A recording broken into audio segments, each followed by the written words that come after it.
Nadia Fares disait qu'il fallait vivre intensément, comme si chaque instant arraché au silence avait plus de prix que tous les rôles d'une vie. Nadia Fares avançait avec cette grâce inquiète des femmes qui ont déjà traversé l'orage sans tout raconter. Et lorsque le nom de Nadia Fares a brutalement ressurgi dans l'actualité d'avril 2026, une question a glacé la France entière. Qu'est-ce que l'actrice cachait encore derrière ce regard si calme, si fier, si impénétrable? Car au bout de ce drame, il n'y avait pas seulement une disparition. Il y avait aussi, autour de Nadia Fares, l'écho d'un aveu tardif, d'une vérité intime et d'un combat que presque personne n'avait mesuré. Le destin a parfois une cruauté presque littéraire. Pour Nadia Fares, tout s'est joué en quelques minutes, dans le bleu trompeur d'une piscine parisienne. L'actrice, que le public n'avait jamais cessé d'associer à cette présence magnétique révélée par le cinéma français des années 1990 et 2000, a été retrouvée inanimée dans le bassin du complexe sportif Blanche, dans le 9e arrondissement de Paris, le samedi 11 avril 2026 dans l'après-midi. Transportée en urgence à l'hôpital de la Pitié-Salpêtrière, admise en réanimation, placée dans un coma artificiel, elle s'est finalement éteinte le 17 avril 2026 à l'âge de 57 ans. Ses filles, Shana et Cilia Chassman, ont annoncé sa mort dans un communiqué transmis à l'AFP, parlant non seulement d'une artiste perdue par la France, mais d'une mère qu'elle venait, elle, de perdre. Mais ce qui bouleverse le plus dans cette histoire, ce n'est pas seulement la brutalité de la fin, c'est le contraste. Nadia Fares n'était pas une femme qui faisait commerce de ses blessures. Elle avait longtemps protégé sa vie privée, ses fragilités, ses peurs, ses cicatrices invisibles. Et pourtant, quelques mois avant sa disparition, elle avait commencé à parler, à demi-mot d'abord, comme si elle testait la solidité des mots, puis plus franchement, avec cette lucidité presque désarmante de celles qui ont regardé la mort de près et qui n'éprouvent plus le besoin de jouer un personnage. Le secret qui a frappé les esprits n'était pas un scandale tapageur, ni une confession de salon. C'était quelque chose de plus grave et de plus humain. L'aveu d'un corps qui l'avait trahi plusieurs fois et d'une femme qui avait appris à vivre sous la menace, sans laisser cette menace définir toute son existence. En janvier 2026, dans un entretien accordé à Gala et repris par plusieurs médias, Nadia Fares révélait ce qu'elle avait eu jusque-là. En 2007, elle avait subi une opération au cerveau à cause d'un anévrisme loin d'être petit, qu'elle décrivait elle-même comme une bombe à retardement qu'il fallait traiter d'urgence. Comme si cela ne suffisait pas, elle ajoutait qu'en 4 ans, elle avait également subi 3 opérations du cœur. Et dans ses confidences tardives, il y avait quelque chose de vertigineux. Le public croyait connaître une actrice, alors qu'il ignorait presque tout de la guerre intérieure qu'elle menait depuis des années. Nadia Fares n'avait pas seulement traversé Hollywood, les plateaux français, les retours en lumière et les éclipses volontaires. Elle avait traversé la peur nue, la vulnérabilité du corps, la sensation très concrète que le temps peut se contracter en un instant. C'est à cet endroit précis que son histoire devient plus qu'un simple récit de disparition. Elle devient presque une enquête sur ce que cache une existence publique.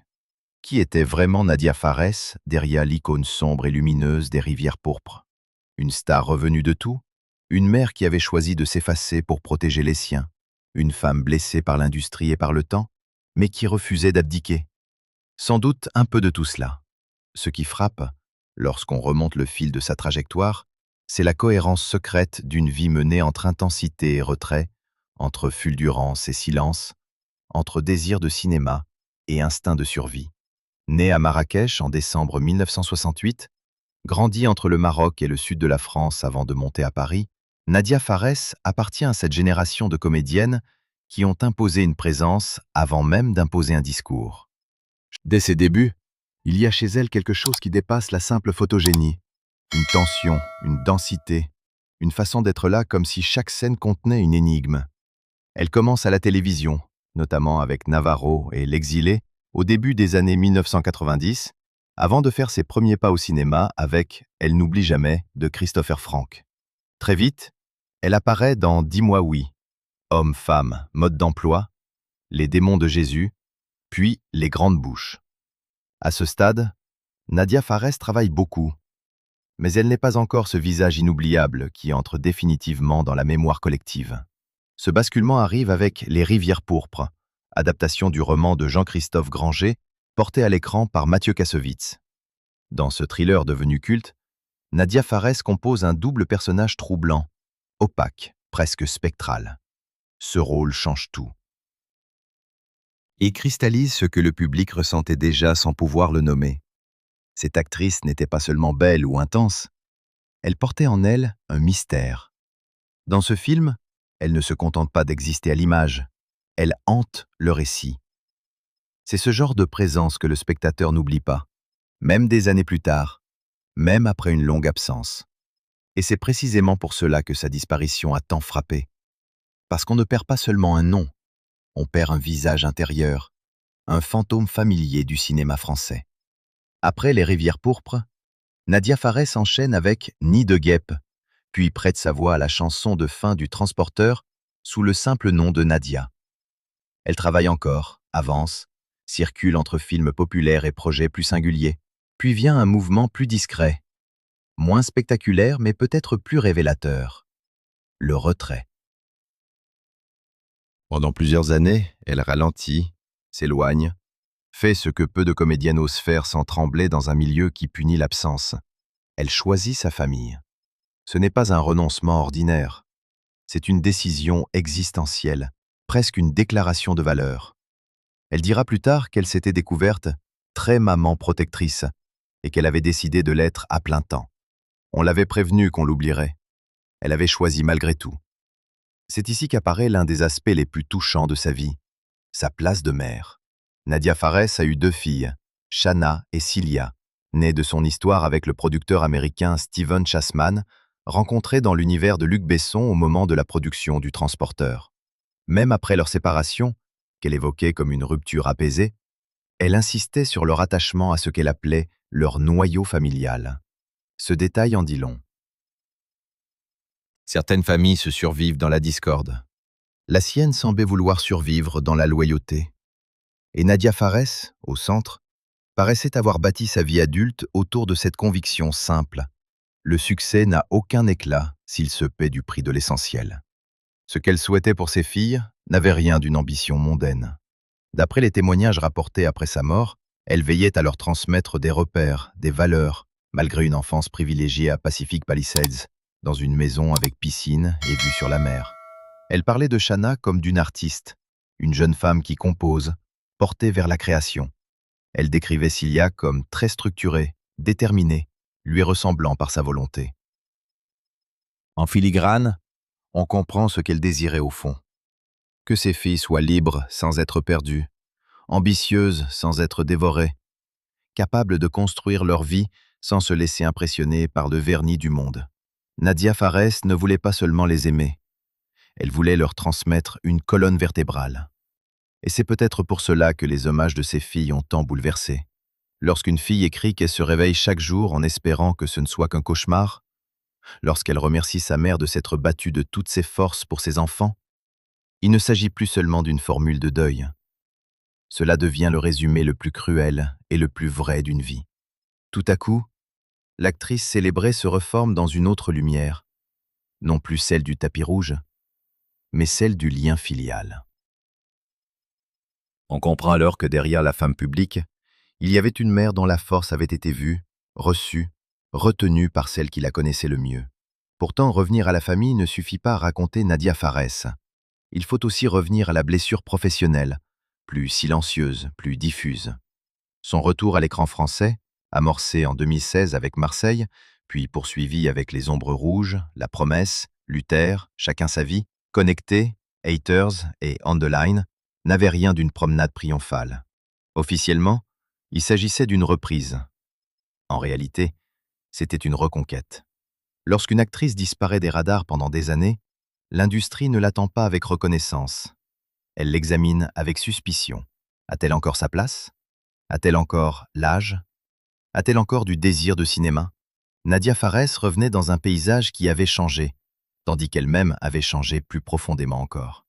Elle n'était plus la promesse flamboyante de la fin des années 1990. Elle revenait avec une histoire, des enfants, des cicatrices, une distance nouvelle, et probablement aussi cette peur que beaucoup taisent, celle d'être regardée comme une revenante, Ce retour a dû porter sa part de déception, non pas parce qu'elle n'a pas travaillé, elle a travaillé, et parfois avec de grands noms, mais parce que le retour rêvé n'existe presque jamais. On imagine aisément ce qu'une femme comme elle a pu ressentir. La nostalgie d'un cinéma français qui lui manquait, oui, mais aussi la sensation d'y revenir autrement, moins protégée, moins évidente pour les décideurs, obligée peut-être de redéfinir sa place. Cela ne fait pas d'elle une victime. Cela fait d'elle une artiste confrontée à la mécanique froide du milieu. Et c'est justement cette tension qui donne à ces dernières années une force particulière. Nadia Fares ne revenait pas pour rejouer le passé. Elle revenait pour prouver qu'une femme peut renaître à l'écran après le retrait, après la maladie, après les secousses de la vie. En janvier 2026, elle annonçait d'ailleurs un nouveau défi, passer derrière la caméra, écrire et réaliser son premier long-métrage. Là encore, tout devient presque tragiquement symbolique. Comme si, après avoir été regardée pendant des décennies, Nadia Fares avait enfin décidé de regarder le monde depuis son propre point de vue. Comme si, après tant d'années à incarner des histoires, elle s'apprêtait à prendre la parole dans sa forme la plus libre. Ce projet change la couleur de ces derniers mois. Il montre une femme qui ne se contentait pas de survivre à ses épreuves. Elle voulait encore créer, encore transmettre, encore inventer. On est loin d'une figure épuisée. Au contraire, les sources la décrivent plus déterminée que jamais, nourrie par ce qu'elle avait traversé. Et c'est ici que le mot « secret » prend tout son poids. Car le secret de Nadia Fares n'était pas seulement médical. Le vrai secret, peut-être, était philosophique. Elle avait compris quelque chose que beaucoup mettent une vie entière à approcher. Vivre intensément n'est pas vivre bruyamment. C'est vivre en connaissance de la fragilité. Lorsqu'elle disait qu'il fallait se relever, tirer des leçons, laisser les autres parler et avancer malgré les obstacles, elle ne livrait pas une banalité de développement personnel. Elle parlait depuis le bord du gouffre, depuis l'anévrisme, depuis les opérations du cœur, depuis les années où le corps devient un rappel quotidien de notre finitude. Nadia Fares avait appris à faire de cette conscience non pas une prison, mais une énergie. Son accident dans la piscine rend ce message encore plus bouleversant, parce qu'il y a dans cette fin quelque chose d'insupportablement ironique. Les médias ont relevé qu'elle nageait régulièrement. Certains articles ont évoqué la piste d'un malaise cardiaque, d'autres ont rappelé ses antécédents médicaux, tandis que l'enquête ouverte après les faits cherchait à établir les causes précises du drame. Il faut être prudent sur ce point. Tout n'a pas été officiellement détaillé dans l'espace public, mais ce que l'on sait suffit à faire naître une image terrible. Une femme habituée à lutter, habituée à tenir, habituée à discipliner son corps, s'effondre soudain dans un lieu associé au mouvement, à la vitalité, presque à la réparation. Cette image seule raconte déjà la brutalité de la condition humaine. On peut alors relire toute sa carrière sous un jour différent. Dans Les démons de Jésus, dans Les rivières pourpres, dans Nid de guêpes, dans Marseille, Nadia Fares donnait souvent le sentiment d'abriter derrière la beauté une réserve de feu et de douleur. Après sa mort, cette impression prend une profondeur nouvelle. Était-ce du jeu? Était-ce de l'intuition du spectateur? Était-ce déjà la vérité d'une femme qui avait appris tôt à ne pas tout dire? Chez elle, la fragilité n'excluait jamais la fermeté. La douceur n'annulait jamais la distance. Le charme n'effaçait jamais la gravité. Voilà sans doute pourquoi tant de spectateurs ont le sentiment de l'avoir connue sans l'avoir jamais vraiment connue. Ce paradoxe est au cœur des figures qui marquent durablement. Elles paraissent proches, mais demeurent inaccessibles.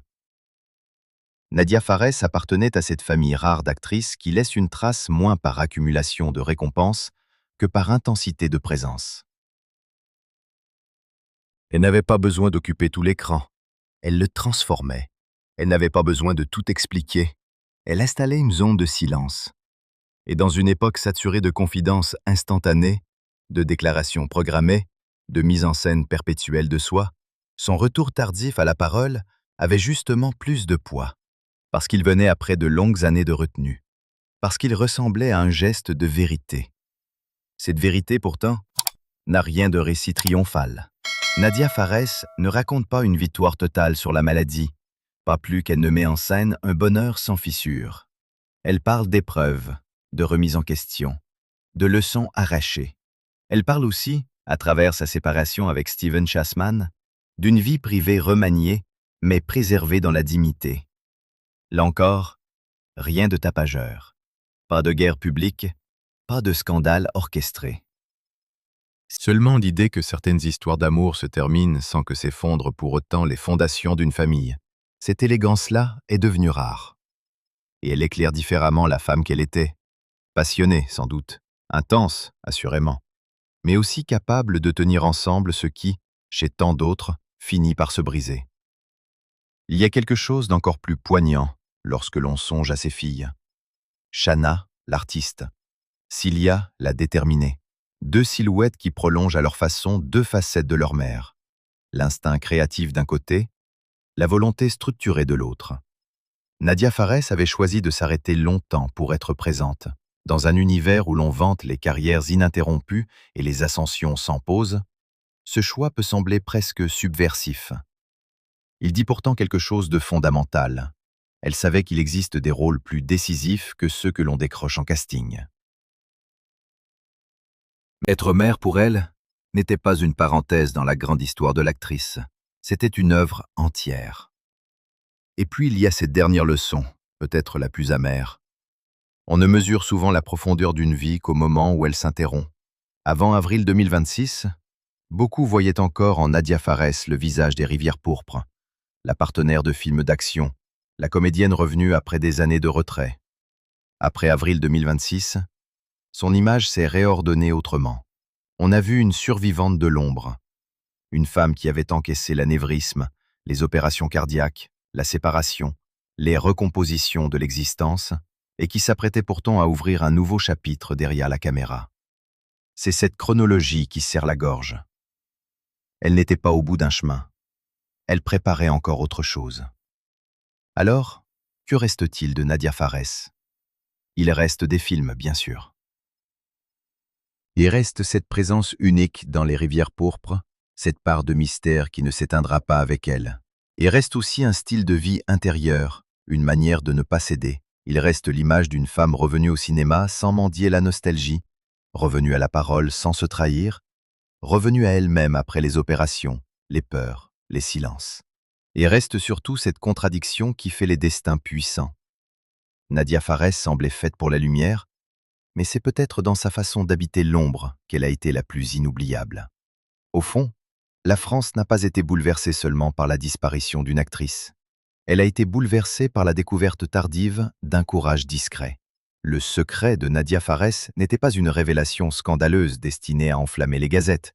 C'était l'aveu d'une vulnérabilité immense portée avec une dignité farouche. C'était la preuve que certaines femmes traversent des drames silencieux tout en continuant d'aimer, de créer, d'élever, de sourire, de revenir. C'était la démonstration que le vrai courage n'a pas toujours besoin de bruit. Et c'est peut-être pour cela que sa mort laisse cette impression si étrange, si persistante, presque irréelle. Comme si Nadia Fares avait quitté la scène au moment exact où elle recommençait à se raconter. Comme si la vie, une fois encore, avait interrompu la phrase avant le dernier mot. Comme si le mystère qu'elle portait depuis toujours avait refusé de se dissiper complètement. On sait désormais qu'elle avait lutté, on sait qu'elle avait souffert, on sait qu'elle aimait ses filles avec une intensité protectrice. On sait qu'elle voulait encore tourner, encore écrire, encore bâtir. Mais il restera toujours autour d'elle quelque chose d'insaisissable. Et c'est peut-être cela, finalement, la marque des véritables présences de cinéma. Même disparue, elle continue à poser une question au monde. Nadia Fares s'est éteinte le 17 avril 2026. Pourtant, dans l'imaginaire de ceux qui l'ont regardée, elle ne disparaît pas vraiment. Elle demeure dans une lumière trouble, entre force et blessure, entre beauté et gravité, entre l'aveu et le silence. Une mère pour les siennes, une actrice pour le public, une survivante pour ceux qui comprennent ce qu'il en coûte de continuer. Et derrière le choc, derrière les articles, derrière l'émotion collective, une certitude s'impose. Ce que Nadia Fares a laissé n'est pas seulement une filmographie, c'est une empreinte. Une empreinte faite de courage contenu, de fidélité aux siens, d'élan artistique et de cette phrase qu'on croirait désormais entendre comme un testament. Il faut vivre cette vie intensément.